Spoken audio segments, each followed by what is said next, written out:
Okay, so good morning. So the other day we have started the basics of cryptography and we have introduced the classical ciphers, right? Then we have stopped at the point of introducing to the modern ciphers.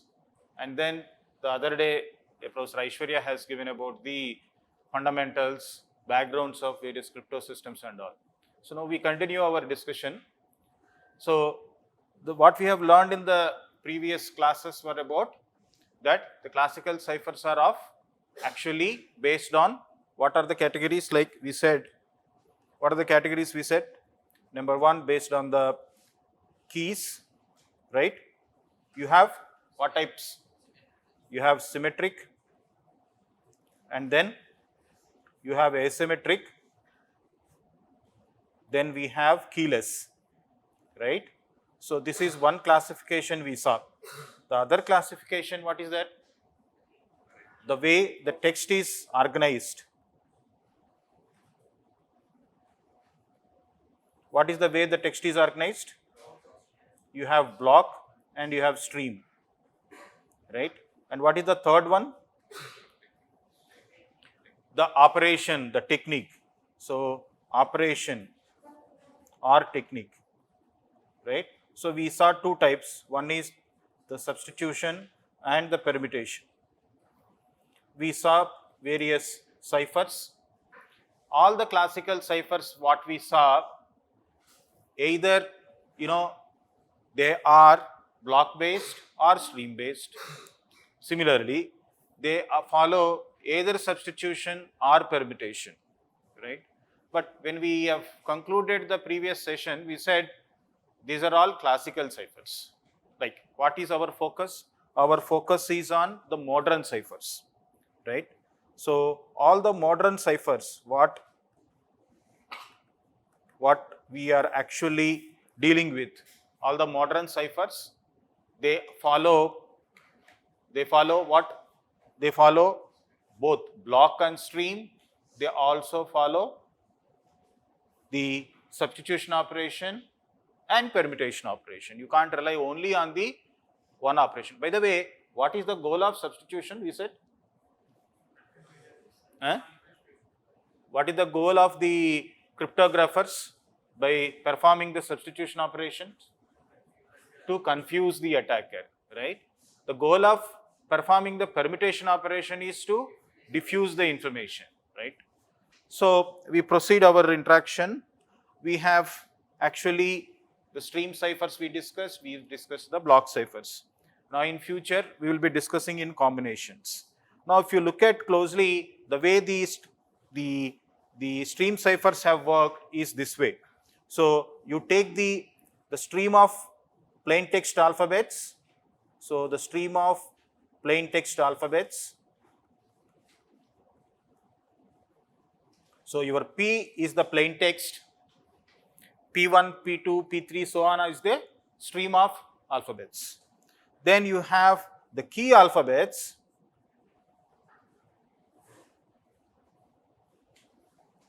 K1, K2, K3, so on. All these key alphabets, and you have the plain alphabets, they produce your cipher alphabets, right?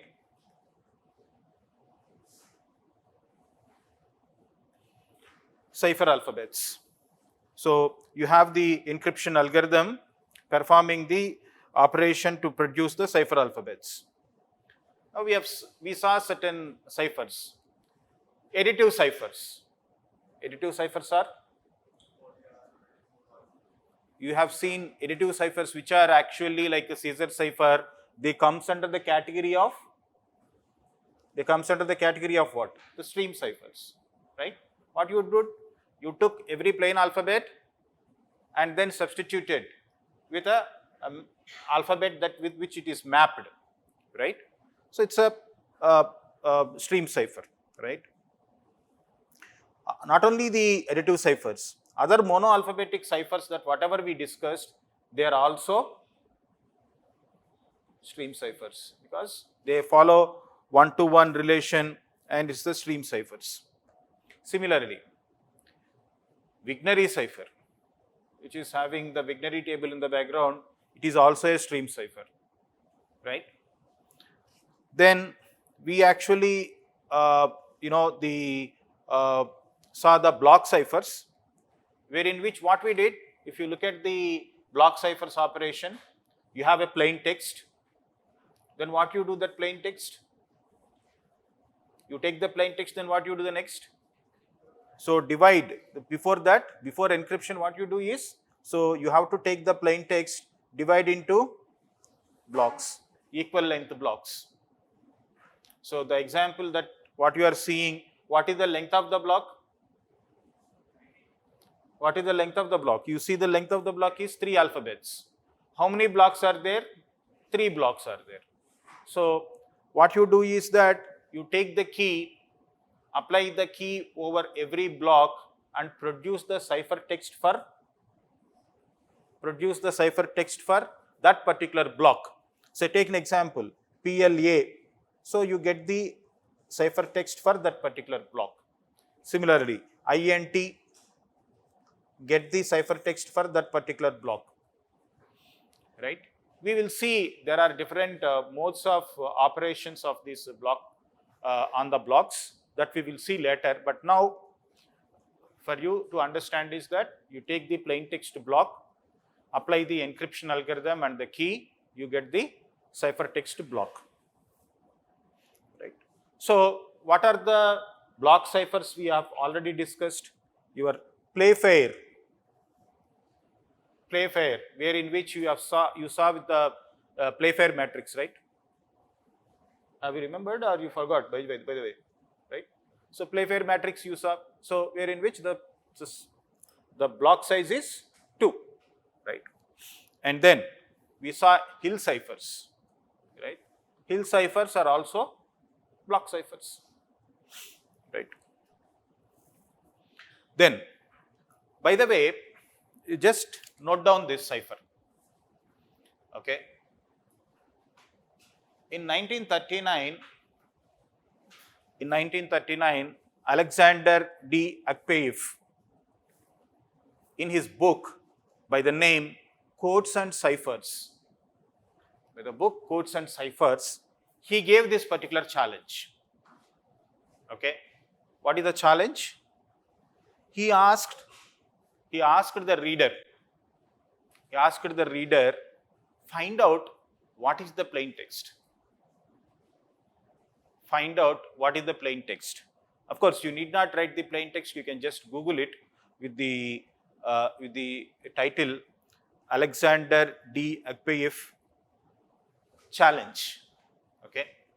You see, interestingly, different people have tried to solve this particular challenge in a different ways. Okay. Still, people could not identify what is this cipher, right? So please have a look at this. And by the way, when you are looking at, you should see how different people have approached this problem in a different ways. Okay. How different people have approached this particular problem, because you have the ciphertext, how to do the cryptanalysis, because you have only the ciphertext, right? You have only the ciphertext, and it appears that you have the ciphertext which is of the blocks sizes, each block of size say 5. Is it so? So please check once the solutions that are there, and every solution has narrated their own logic. So please check it once. Then we proceed with the modern ciphers.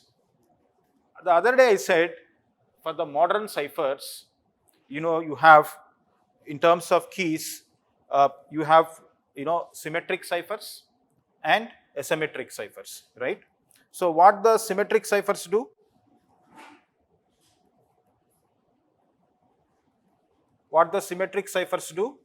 So you have Alice and you have Bob, right? So Alice wants to send a message to Bob, okay? So C is equal to E of the plain text P comma K. So C is sent. So this is your communication channel, and C is sent, and Bob would do the decryption. P is equal to D of C comma K, and K should be there at the both receiver and as well as the both at sender and as well as the receiver sides. So this is the symmetric scenario, right? The same is given here. So you see the modern block ciphers which are symmetric in nature, they encrypt what? An n-bit block of plain text, because divide the plain text into blocks, block size is of length n bit, and obviously you decrypt at the receiver side n bit block of ciphertext. So that means what happen is your plain text, this particular P is divided into blocks B1, B2, B3, so on. When you apply the encryption, what you get is the cipher blocks C1, C2, C3, so on, and at the receiver you decrypt the blocks to get back your plain blocks P1. So you decrypt it and you get the plain text, where in which the plain text is nothing but your B1, B2, so on, right? So every block gets decrypted and you get the plain text back at the receiver side, right? So the point is that you should have the common key between the both sides. Now the point is, I need to divide my plain text, right? I need to divide my plain text, this is P, into the blocks, right? This is my plain text, okay? My plain text I wanted to divide into blocks. Are the blocks are of equal length, or blocks are of variable length? Blocks are of equal length, right? Now how do I divide my plain text in a way that to get the equal length blocks? So imagine that I want my plain block size to be of 64 bit, okay? So this is 64 bit block, this is 64 bit, and so on. Okay, in this case, I can see that 1, 2, 3, 4, 5. So I could 5 into 64 bit, 5 blocks, each is of 64. Is it that my plain text would be of that much length always? Huh? No. So what I should do? How do I get equal length blocks? So the typical operation that we need to do is that you take the plain text and see whether I get equal length blocks or not. If I don't get, what is that I should do is, imagine I could make the first 4 blocks are of 64 bit. Imagine my last block is I'm not getting 64 bits in the plain text. Okay, so what I should do is I should perform certain padding here.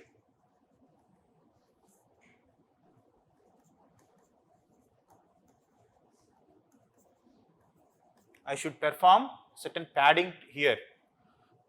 By the way, is it that padding is something new? Is it that we have not discussed in the previous sessions? Huh? One time pad is one thing. Okay, any other answer? The padding. Okay, you remember, when we were doing one particular matrix, when we are arranging the plain text in the form of a matrix, our entire matrix cells were not getting filled. We have filled the rest of the blank cells with the filler characters. Huh? X, Y, Z. Some filler characters we have done. Do you remember that? The same kind of an operation that we need to do. I'm not saying that you have take some filler characters and fill it. There is a process here to perform the padding, but typically padding is that you need to fill that particular gap so that even the last block is also of 64 bit. So you need to perform the padding.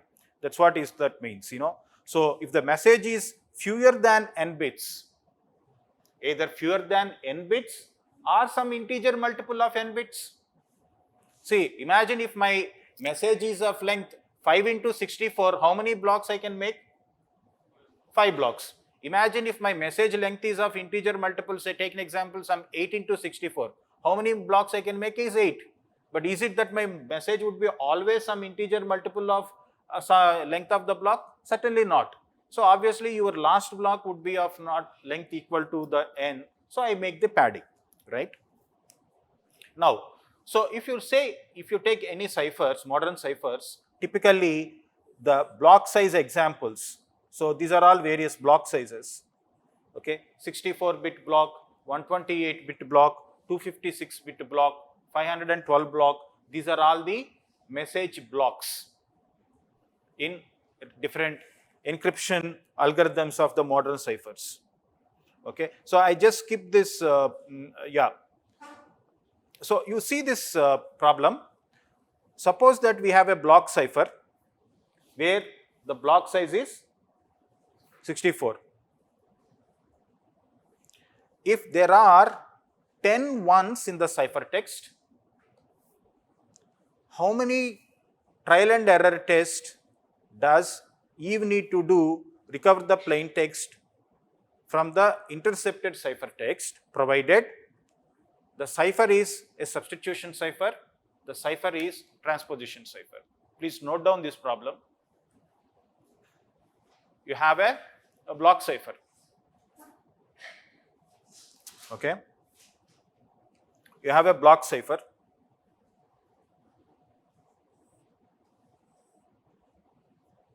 The block size is of 64-bit. Okay. And if you notice the ciphertext, there are 10 ones in the ciphertext. There are 10 ones in the ciphertext.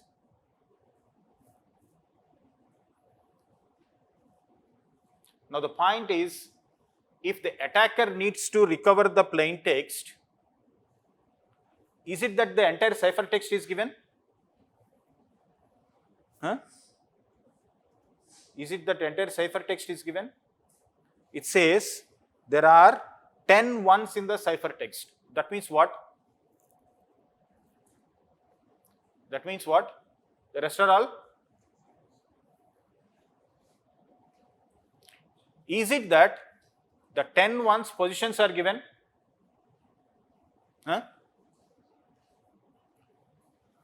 Then the attackers need to recover the plain text from this scenario. Now the point is, how many brute force attempts that would be required? Imagine if this cipher is from a substitution cipher or if it is from a permutation cipher. Think on this.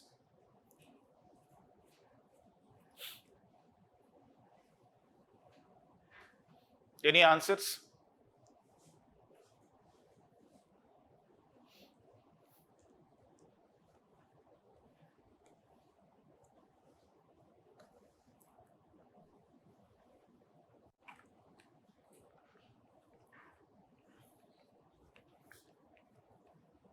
How many bits are there in the ciphertext?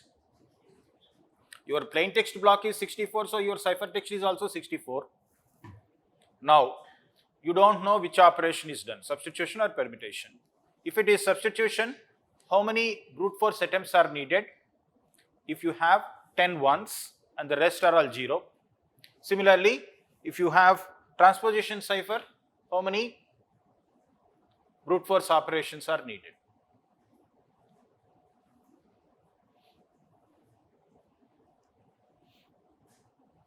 So how do you do that?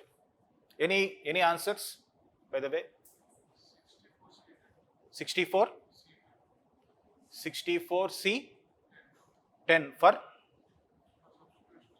substitution cipher. Okay. What about transposition?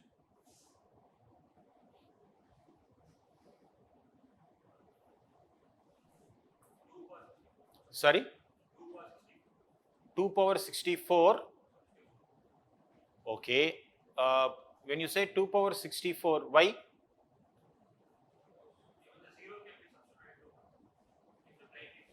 Okay.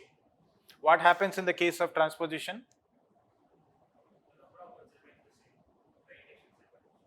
Plain text?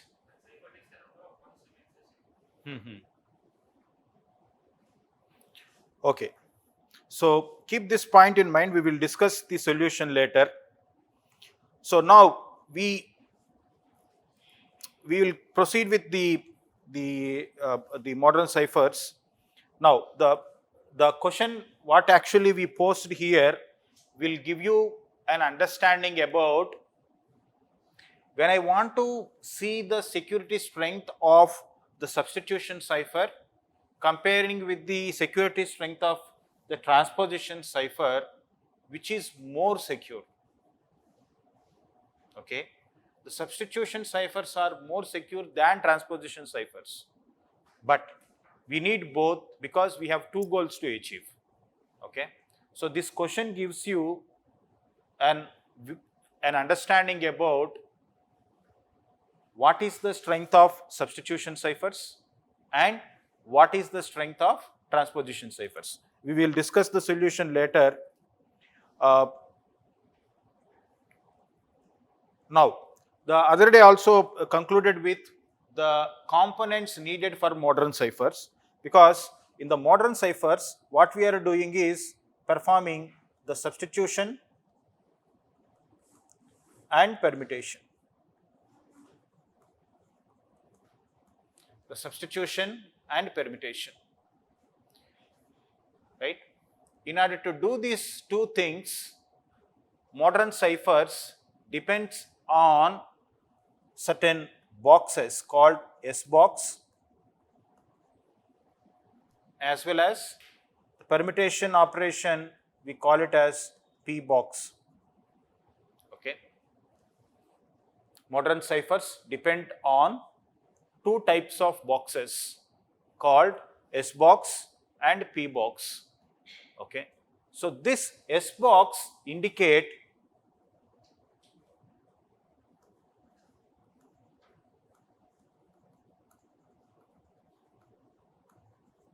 which bits should be substituted for what bit. Okay. And remember, this is fixed. If you take any cipher, the S boxes are already fixed. Similarly, the P box indicates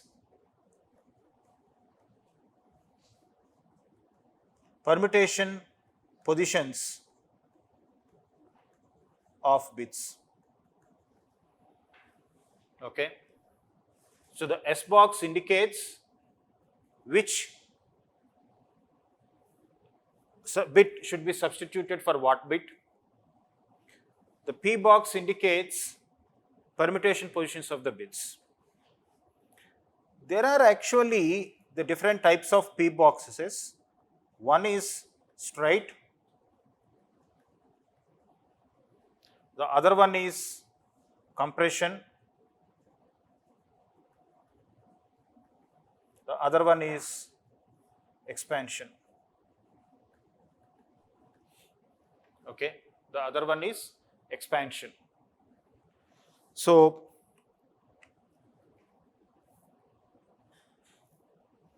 look at the types of P boxes.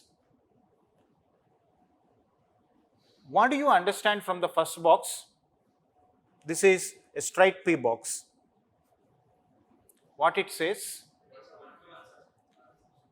Yes, it's 1 to 1, but the point if you look at, the first bit should go to the fourth location.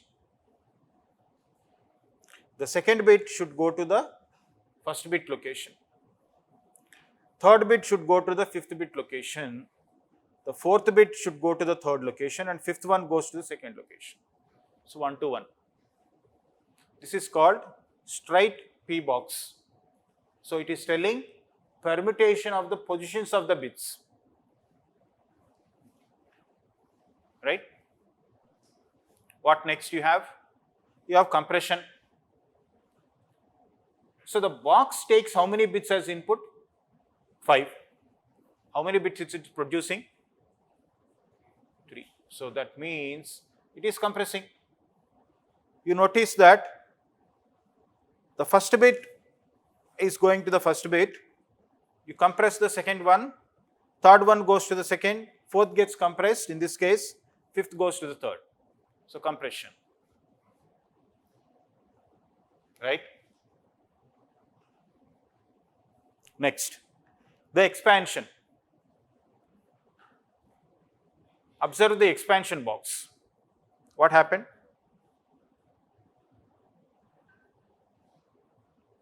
You see, you have only 3 bits as inputs, you have 5 bits as outputs. So how do you get extra 2 bits? From where they are coming? Are they coming from somewhere else? No, they are coming from the given input source. What is the input source? Is 1, 2, 3. So you see here, 1 is anyway 1, it is also going as the 4th bit. Similarly, 2 is going as the 5th bit, 3 is as 2nd bit as well as the 3rd bit. So in that way, what is that we have got from the given 3 bits, we have expanded to 5 bits by repeating the given bits itself. So whenever you wanted to expand, it's not that you will pick from somewhere, but comes from within the given input. Okay. But if you notice, this is perfectly invertible one.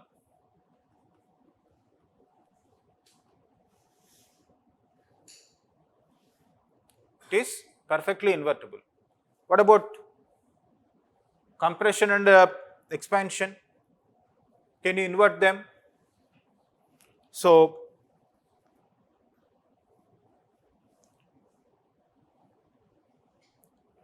if you look at the given example here, this is the example of a straight P box.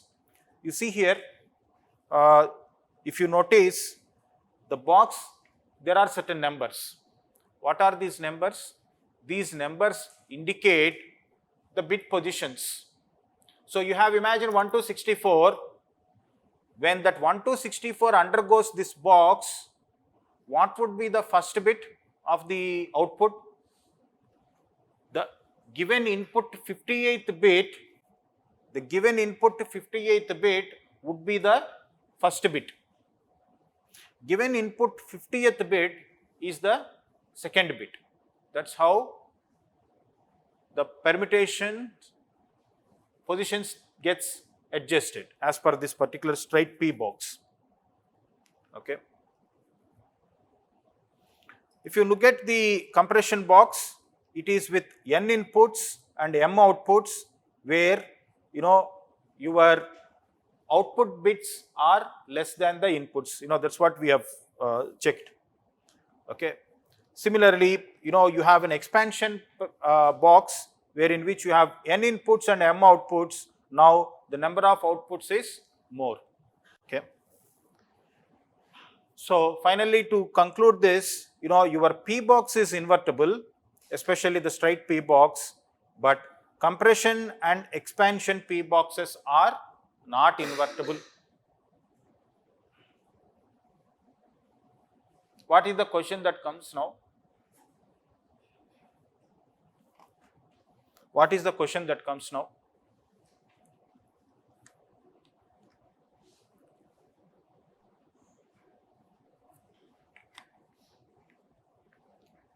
What is the question? How the sender and receiver will have? So I frame the question this way, whatever he is asking. When we use encryption and decryption, the decryption is supposed to be reversible. When we perform an operation and we say that operation is not invertible, how do we do? at the decryption. Are you able to follow? We say we need reversible operations, and we say that these boxes are not invertible. If I apply compression operation or compression P box or expansion P box, how do I do at the decryption side? Question is there, right? So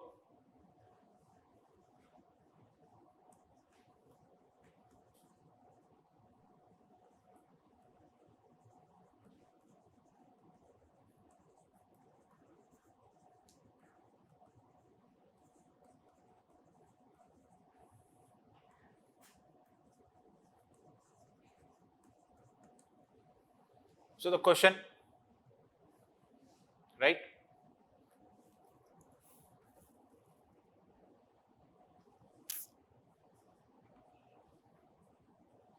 So again, the same examples. These are all not invertible. So how do we do it? Then we said for substitution operation, what is the box we have? S box. Okay. So an X box is typically an M cross N box. Okay.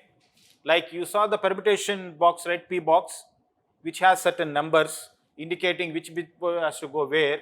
Similarly, S box is also can be regarded or can be viewed as an M cross N matrix. Okay.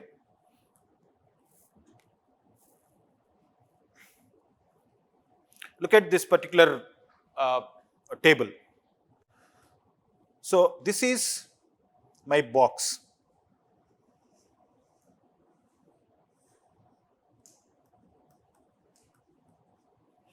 This is my box. I call it as S box. Okay. If you see this S box, it has rows and it has columns. Okay. It has rows, it has columns. So row 0, 1, 0, 0, 0, 1, 1, 0, 1, 1 columns. Okay. This is a kind of, an S box. If you see here, imagine I have an input. Say, take an example, my input is, say, 1, 0, 1. My input is 1, 0, 1. I need to find a string. Bit string. By sending this 101 to this particular S box, I need to find a substitution string. Are you able to follow? If it is permutation, what you do? If it is simple permutation, what you do? You can swap the bit positions, right? As per the P box or whatever it is. Now, if you notice this, your leftmost bit is what? 1. Your rightmost is the remaining bits are 0, 1. Your leftmost one indicates which row you should pick. What is the rows? You have 0, 1. So the leftmost bit is 1. So which row I should pick? The second row. Right? And what are the remaining bits? 0, 1. Right? What is the 0, 1 column?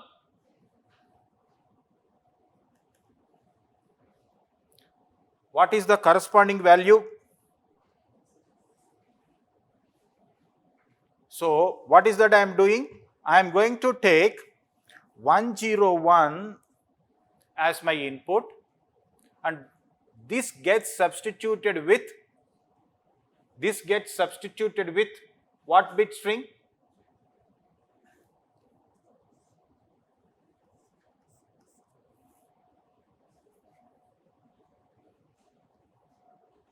This gets substituted with what string?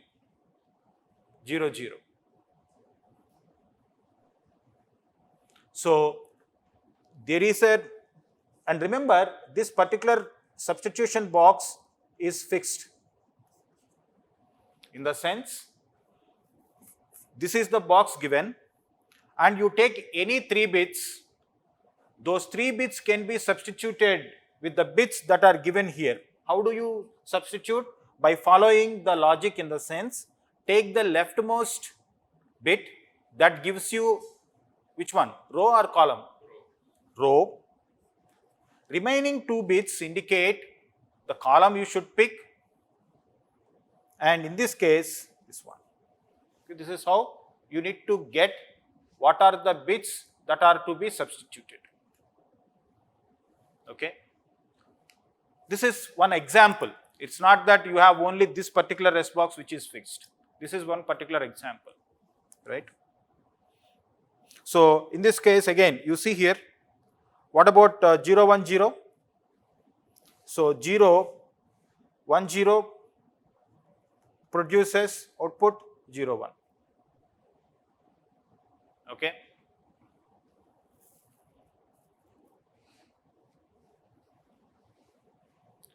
In terms of invertibility, S box is what?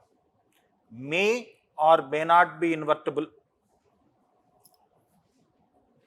S box may be invertible, may not be invertible. In an invertible S box, the number of input bits should be the same as the number of output bits, because it is straight.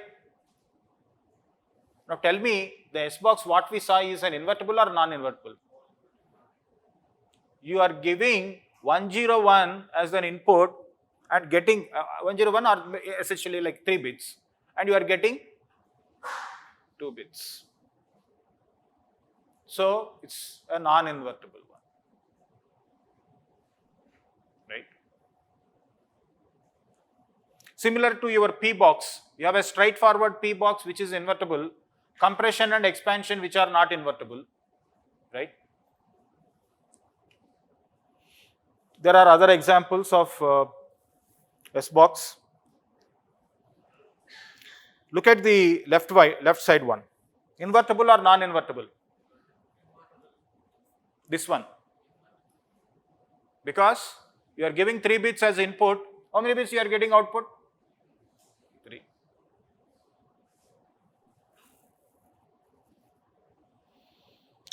Right. So we go directly to the modern ciphers. So these are the blocks, primitives that are behind these this one, the modern ciphers. Okay. What we are going to now talk is now modern block ciphers. Modern block ciphers. Again, our focus, I said modern block ciphers follow both operations. What are the operations?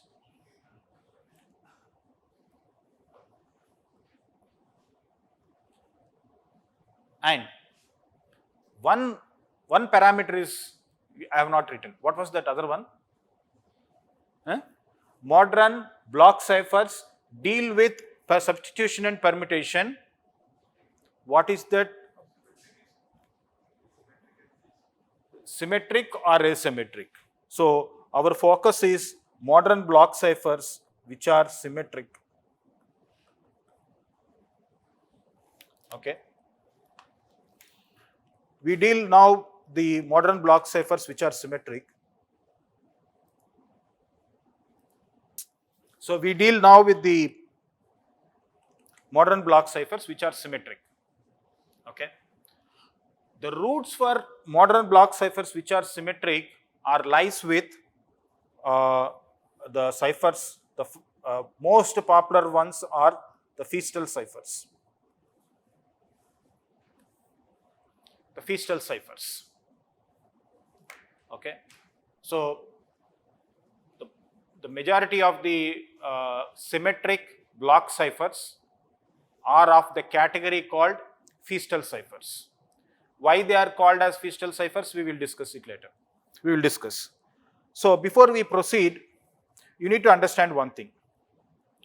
I am implementing a cryptographic solution for my security problem. I said statement, I am implementing a cryptographic solution for my security problem. Then you, so far whatever we discussed, based on that, what you may think, oh, that cryptographic solution you said, either it could be symmetric or asymmetric. That's what you will think. That could be either, based on substitution or permutation operations, block or stream, like that.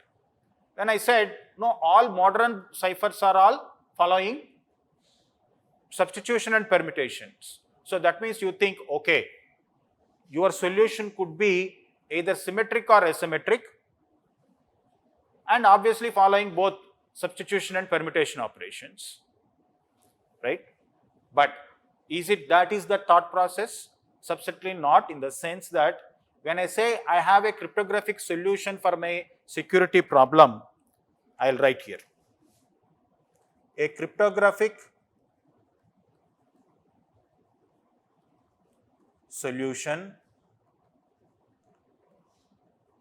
for a given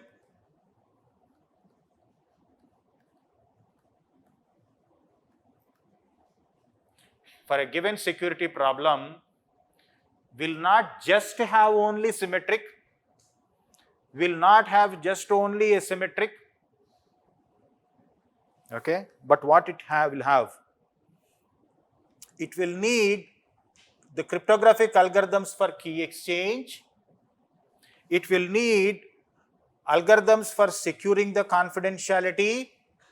It needs algorithms for ensuring the integrity and also authentication.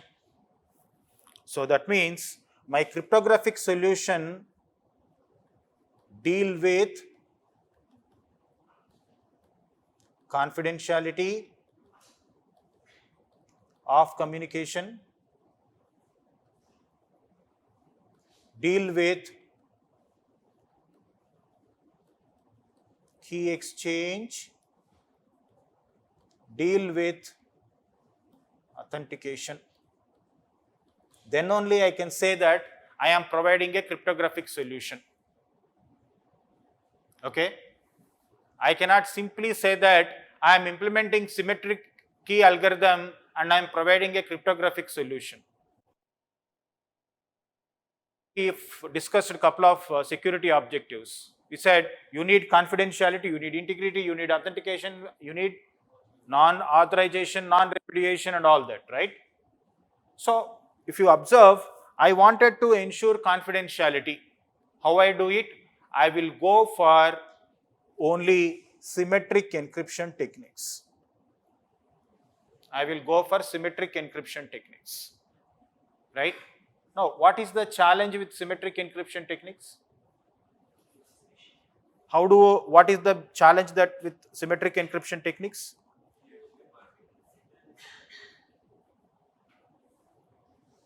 What is the challenge? How both Bob and Alice have the same key, right? So for that purpose, I need to have key exchange. Which key exchange? The symmetric key has to be exchanged. For that purpose, I go for asymmetric cryptography. For that purpose, I go for asymmetric cryptography. Okay? Then, what is the other dimension? What is the other dimension? To understand who is the sender, who is the receiver, whether this is the message that the sender has sent. In order to do that, it's called authentication, and for that purpose, we need to go for keyless ciphers. Then only I can say I am providing a cryptographic solution. Okay.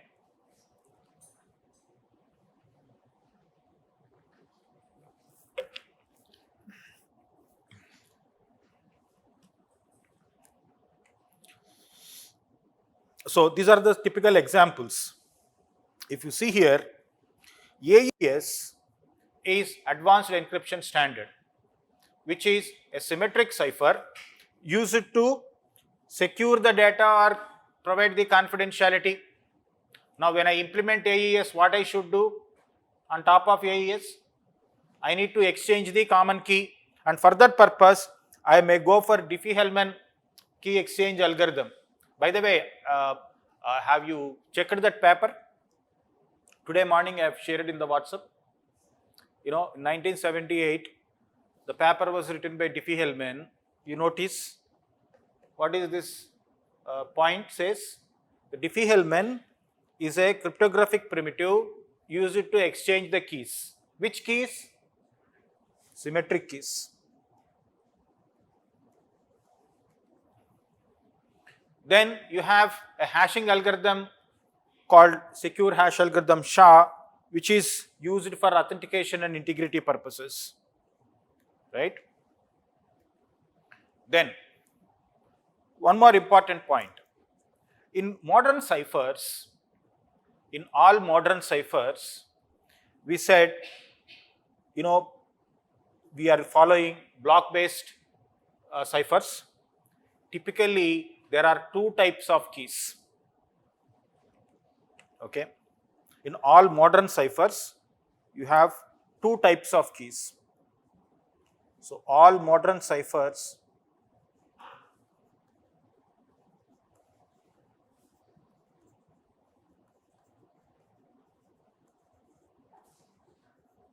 two types of keys.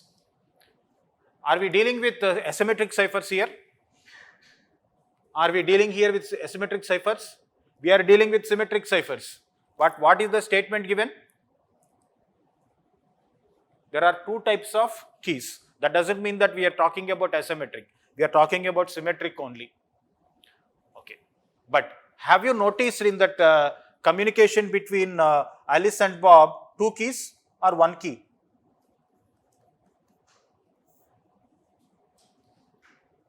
Did you see one key or two keys? Only one key, right? So, C is equal to E of P comma K, P is equal to D of C comma K. There is only one key. But what is the statement says? There are two keys. Okay. What are the two keys? In all modern ciphers of block, symmetric ciphers, we use two types of keys. Number one, what is that meaning here is, the K what we have written here is the encryption key.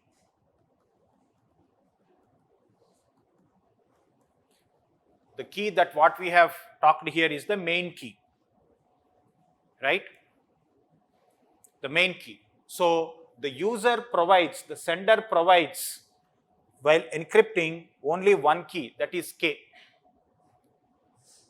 Okay. But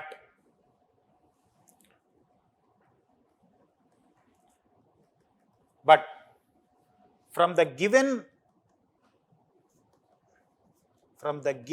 K,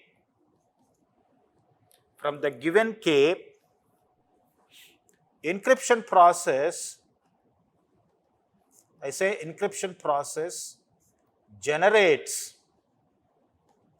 subkeys, or you call them as round keys.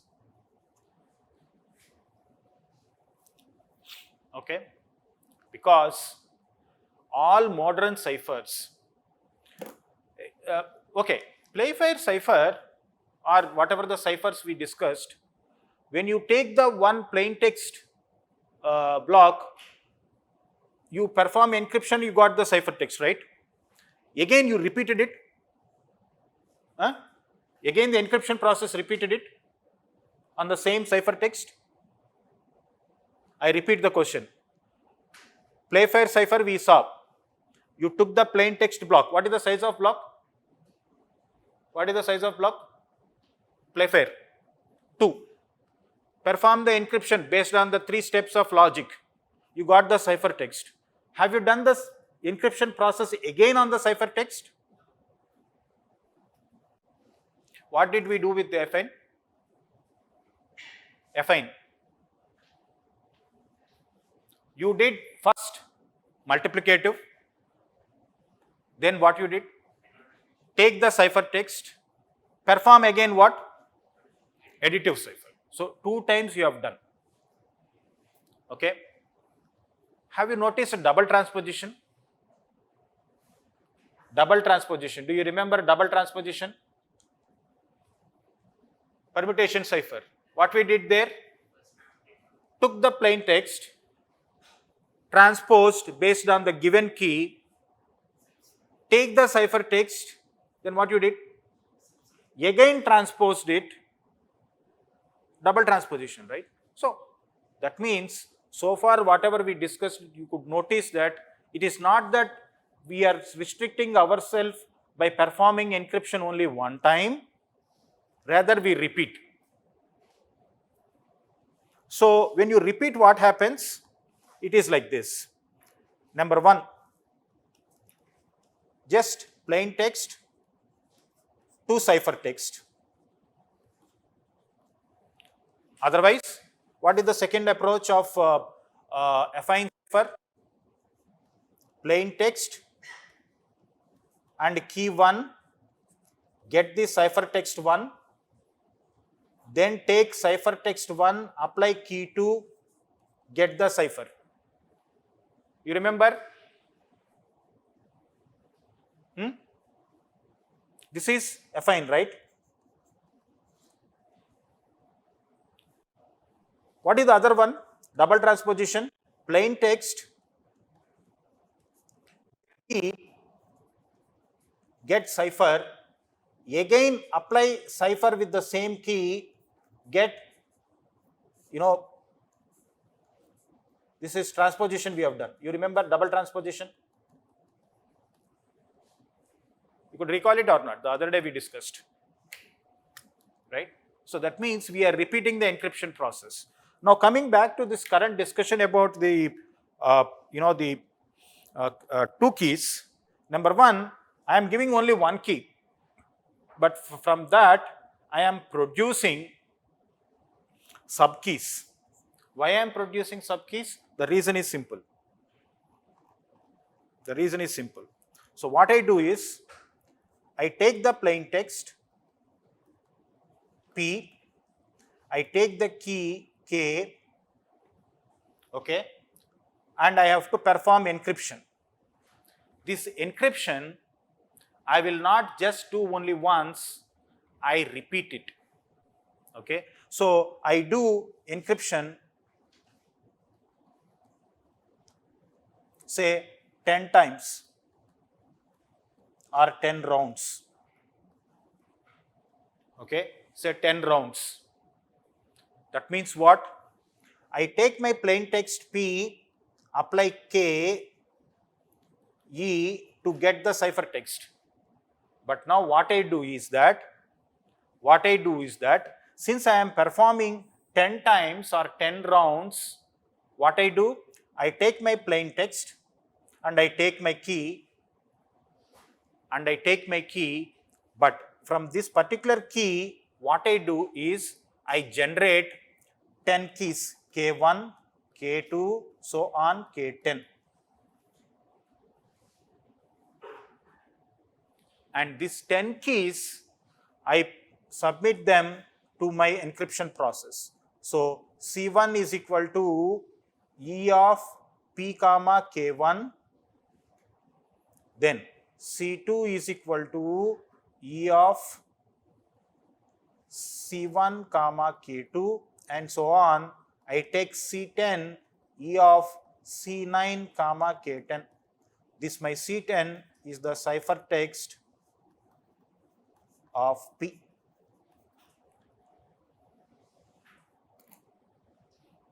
Okay. So my encryption process has undergone how many rounds? 10 rounds. Every round, what I did? I gave a key. Is it that I gave the same key K? No. From K, I generated 10 different keys, right? I generated 10 different keys from the given key. This generating 10 different keys happens through key generation algorithm or key expansion algorithm.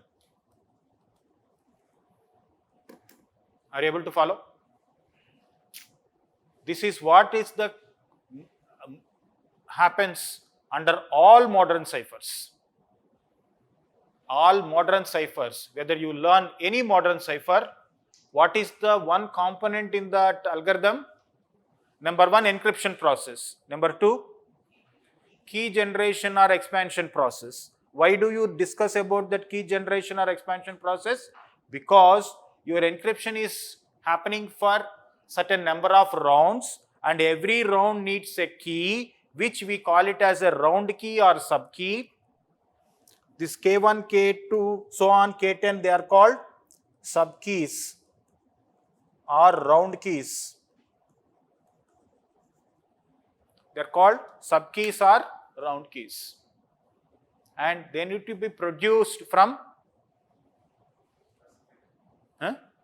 the given key. That's what is discussed here. So all block ciphers, there are of two types of keys. The first is the cipher key, the second is the round key. The cipher key is the random string of bits. Okay. What we are talking here is that particular K.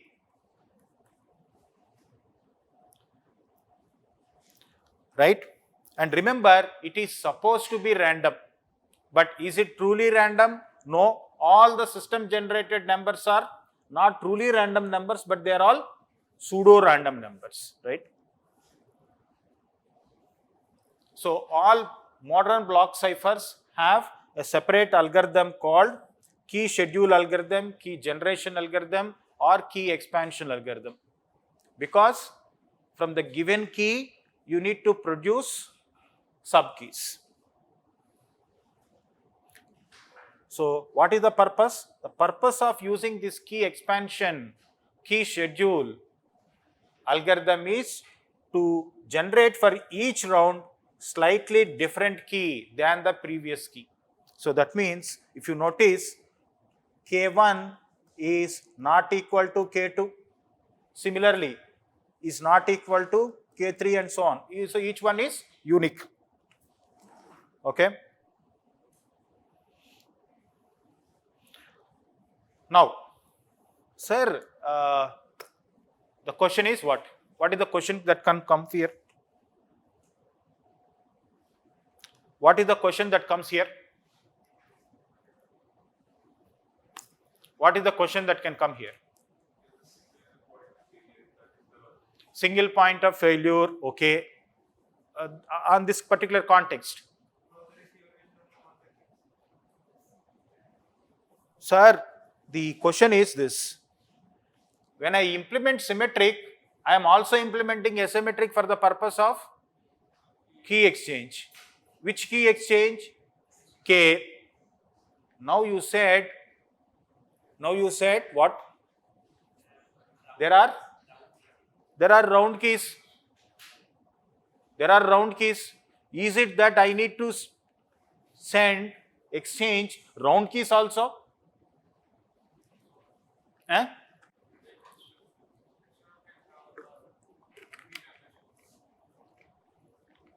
Is it that receiver should get round keys also? Is it that the sender has to exchange round keys also? Why? Because you need not worry about exchanging the round keys. The reason is, sender exchange the main key K, receiver again generates what? Round keys.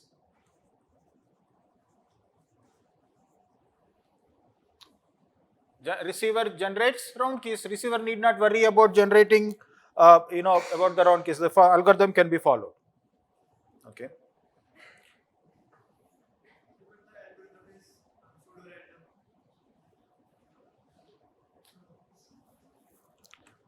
Algorithm is pseudo random. Which algorithm is pseudo random? Which algorithm is pseudo random or random? Key generation. Key generation algorithm is random.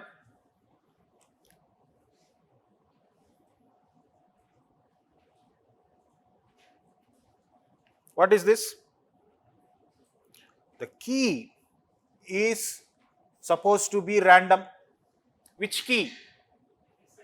The key, K. Is it subkeys generation random? No. Because you have key generation algorithm is there, right? When there is an algorithm, can it be random? Key schedule algorithm, right? Since what is this is the generation of K is random, and from K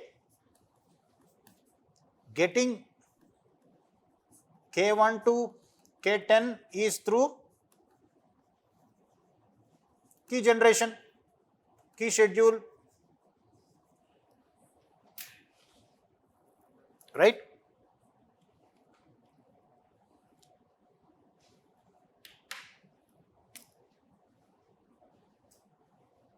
But why do it this way? Why do it with this way? Just encrypt, send it. Why to do repeat it? Why to repeat it? Right? 10 times, 5 times, 16 times. Why to repeat? And in order to repeat it, you need generating the keys. Are you able to follow? Why to do this way? So think on this third question. What are the two questions I asked?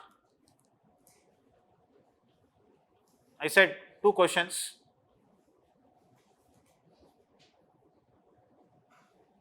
Already I gave two questions. This is the third one. Right? Why to do this way? Now, so all modern ciphers, their backbone is the Fiestel network. Their backbone is called Fiestel network. All, not all, it's a majority of the modern symmetric block ciphers. AES is not a Fiestel one, but there are so many popular commercially deployed modern block ciphers. These are all Fiestel networks. They are called Fiestel. The German inventor or cryptographer by name Fiestel has produced a network or an architecture which is called a Fiestel network architecture, and the diagram shows the simple one. Are we talking about block or stream? Block. So I have a block of plain text. I have a block of plain text. What Fiestel said is, take the plain text block, divide into two halves. So imagine if it is 64-bit block, then what happens? This is 32-bit left half, 32-bit right half. Okay? And he said, look, divide into two halves, keep the left one half as it is. Keep one half as it is. Pick the second half, apply the function, transformation function on it. Apply transformation function on it, which typically you can think it as an encryption process. Okay. What function it is varies from algorithm to algorithm. but skeleton structure is this. Apply the function, output of that function, combine that with the second half. What is that? Output of the transformation function, combine that with the second half. So in this case, you have two halves, left and right. Picked the right one, applied the transformation function. Output is combined with left half. Okay.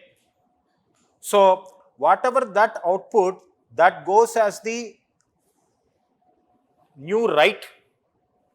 The old right forms the new left. Is that clear? You took the block, divided into two halves, kept the one block as it is, picked the right one block, the other block, applied the transformation function, output is combined with the leftover block. After combining, when I say combining, it is nothing but your bitwise XOR operation.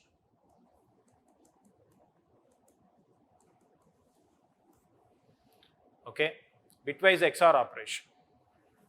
So combine it, that produces a new input to the right side one.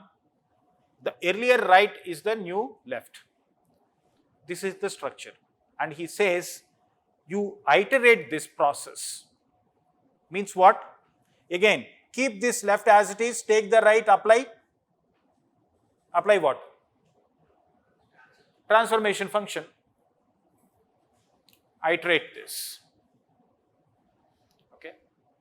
You can iterate for 10 times, 16 times. How many number of times you want, you can iterate. Okay. So this is the the Fiestel network. So as I said, split the data into two parts, apply the transformation function on one of the part, and which transformation varies from different to different algorithms. Output of that function is XORed with the other half. Right. Now, I said this is the transformation function.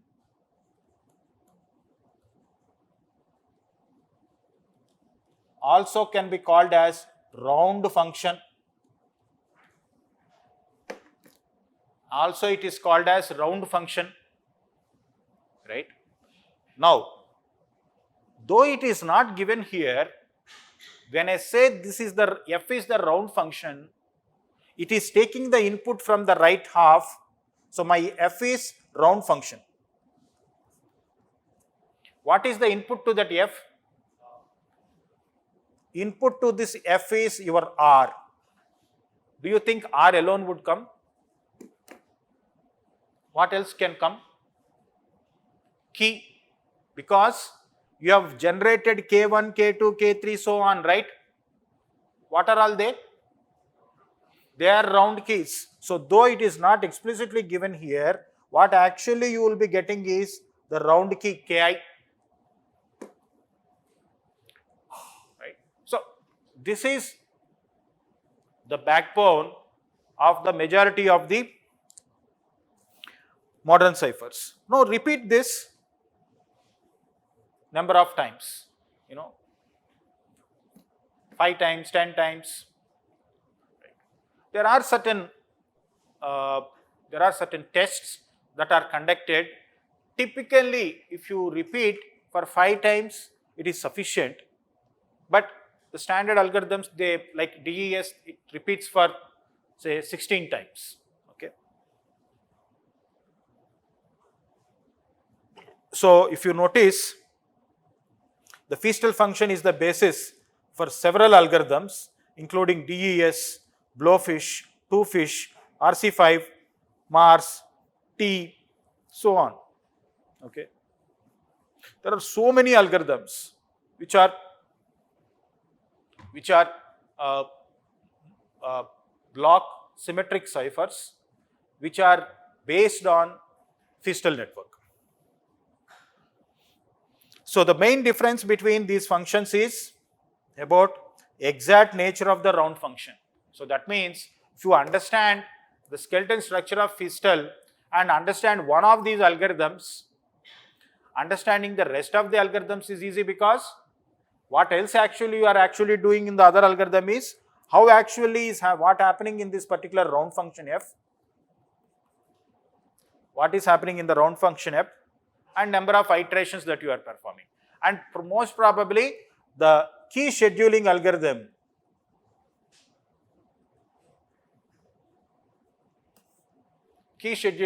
because what is needed? What is needed for the encryption process? You need the round key. So that is the one which varies. Okay. So next we start the most prominent modern block cipher, which is the DES. Now tell me, so we are going to discuss data encryption standard.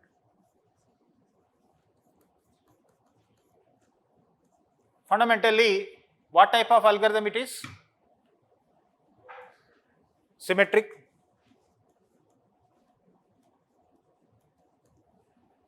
Then block. Then both substitution and permutation. And what else? What else? Yes, it is based on Fiestel structure.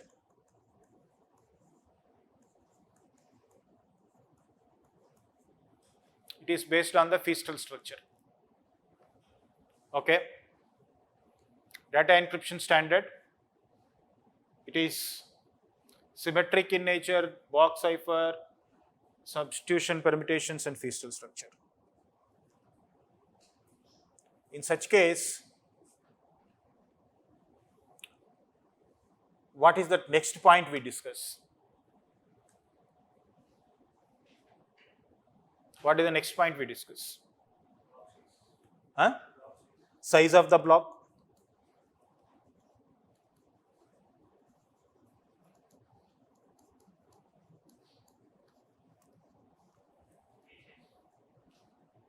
Key size. Then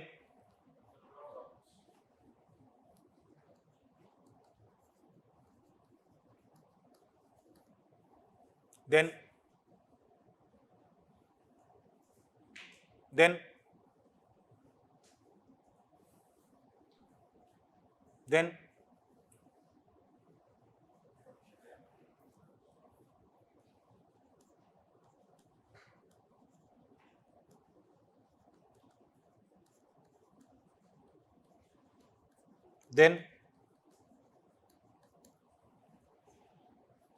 what else we discuss?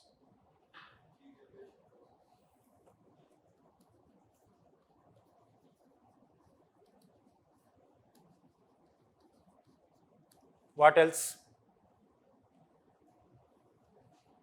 What else?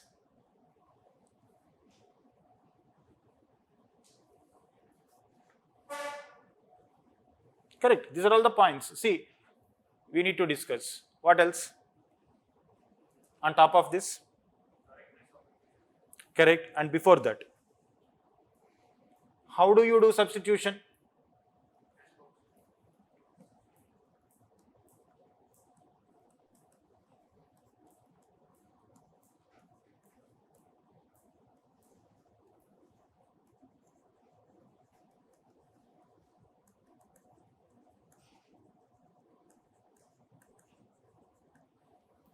Right? These are the things we need to discuss. That would be there in the whole the discussion aspect of. So the DES is a complex combination of what it says. What it says? It is both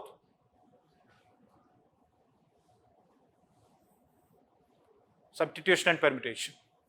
And what it says? You perform these substitution and transposition operations in the form of a round function how many times? 16 times.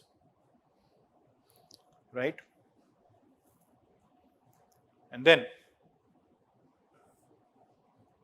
what is the size of the block? 64 bits. So your plain text block size is 64. What is the length of the key that you give? 64-bit length key. How many subkeys are needed? How many subkeys are needed? Yeah, how many? 16 subkeys are needed because you have 16 rounds, right?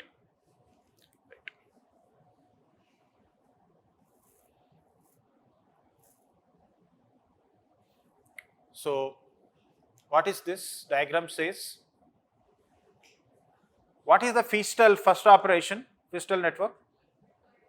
Divide into left and right. Once you divide left and right, keep one half as it is, then take the other one, apply the transformation function. Now, if you notice what DES follow is, divides into two halves your plain text block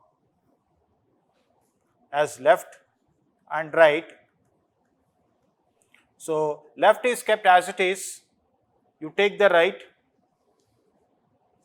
So, this is what? Why? It is 32-bit. 64, right?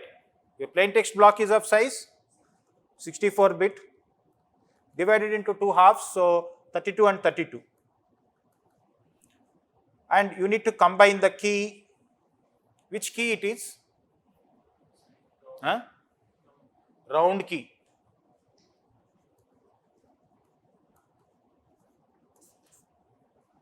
Right? When you say combine, what is the typical operation we said? Bitwise XOR.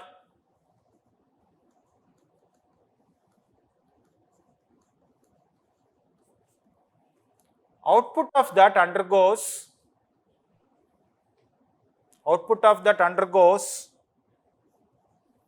substitution operation, right?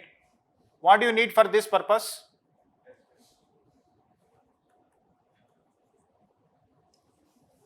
Output of that undergoes a permutation operation. For this you need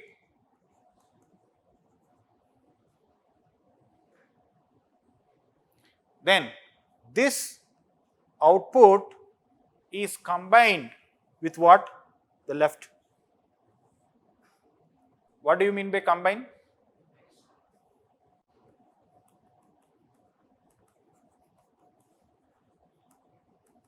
With to produce new right, and the old right is the new left. That means you start, what do you start? Next round, right? So now tell me, what is the round function here? The whole aspect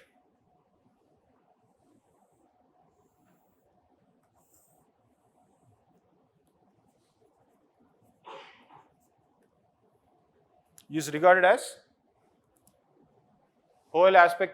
as round function, right? Are you able to follow? So same thing. The plain text is taken, which is of length 64.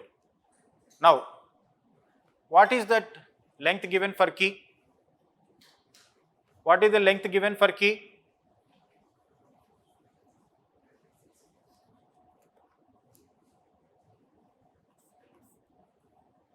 What we said?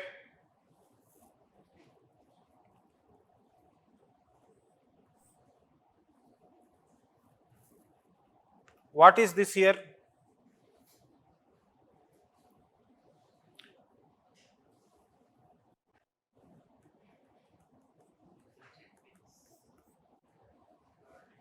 Yes. 8 bits are out from the given 64 bits. Then, what is the final output of the DES algorithm? What would be the length? So that means you apply the DES on the plain text block, you divide into multiple blocks, each block undergoes the DES, produces the cipher for that particular block, right? So there are encryption algorithm steps. Number 1, the plain text undergoes initially a transformation operation through initial permutation operation. That is the first step of the algorithm. First step of the algorithm is to permute the given input of 64-bit length. For that purpose, what is needed? You require a P box, but we don't call formally here as a P box, we call it as IP box, because your first step is performing a permutation and you call it as initial permutation, right? The rest proceeds. And remember, since we have done a permutation operation in the very beginning, after completing the number of rounds, which are 16, at the end, the final output also undergoes a reverse process called inverse permutation. So, you did a permutation in the very beginning, after 16 rounds, you perform the reverse permutation to that, which is through again what? Using P box. Now, we call that P box as IP inverse box. The reason is you did a P operation in the beginning and you are doing an inverse P operation now. There it is IP box, this is IP inverse box. This is the final step. Okay. But anyway, we will come to that later, but you need to understand that. Now, this is the encryption. There are about 4 steps. How do we do that is a different ballgame. There are 4 steps. This is on the plain text side. What is on the cabling and the key side? Why do we need a key processing algorithm? Because why do we need here? We need to generate round keys. So you need a key processing algorithm to generate round keys.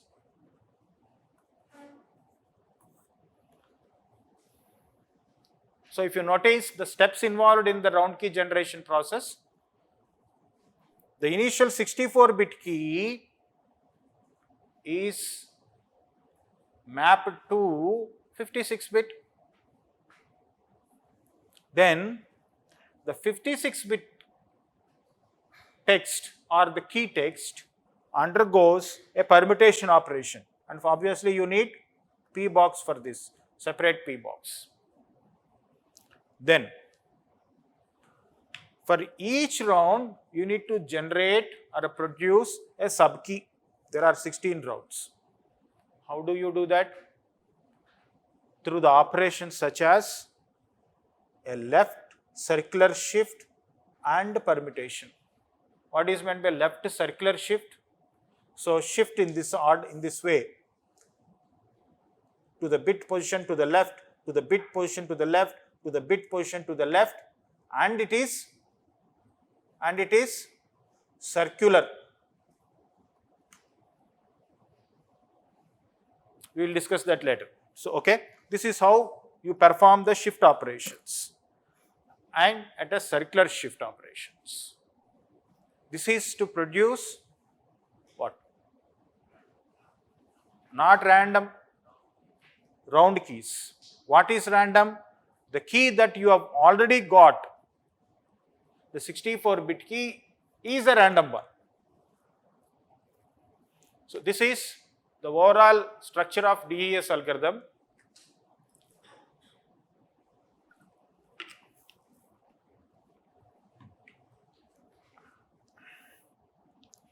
So the algorithm takes, you can see, I am discussing all this from William Stallings. So I think the book is already shared with you. So this is the plain text block, and this is the cipher key. What is the length of cipher key? 64-bit key is given, but on the key side, if you notice, it undergoes a permutation operation to get you 56-bit. And from then onwards, you generate round keys. By the way, what is the size of round key? 48-bit.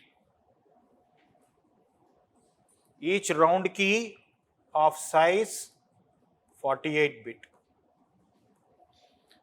On the plain text side, what you did? Take the plain text, perform the initial permutation, then enters the round. Round 1, round 2, so on, round 16. Every round produce the text of size 64, because your block size is of 64. So finally, after 16th round, you perform a 32-bit swap operation. What is meant by 32-bit swap operation? Whatever the round 16 output, the right half of 32-bit comes as the left one goes as the right. That is the swap. Then after doing it, you have done the inverse initial permutation, which produces the 64-bit cipher text of your 64-bit plain text. Now this is for one block. Now that means, imagine your plain text is of length of some size, and for that you got some 10 blocks. Then what you do? You have to do this for each of these blocks. One advantage is that since each execution gives you the cipher text of that block, you can simultaneously do the operation on all blocks at a time. Right? You submit, take all 10 blocks, take that same key. Okay. The given cipher key goes for all blocks. For each block, the key will not get changed. Whatever is the number of blocks of your plain text, your capital K given is same.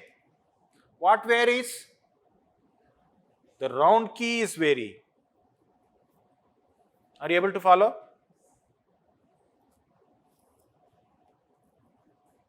So, shall we take a break, and we'll come in detail this one. In detail, what is happening in the algorithm we will discuss. So now, so far this is the overview of the DES. Then we see what happens in each round. What happens in each round we will discuss.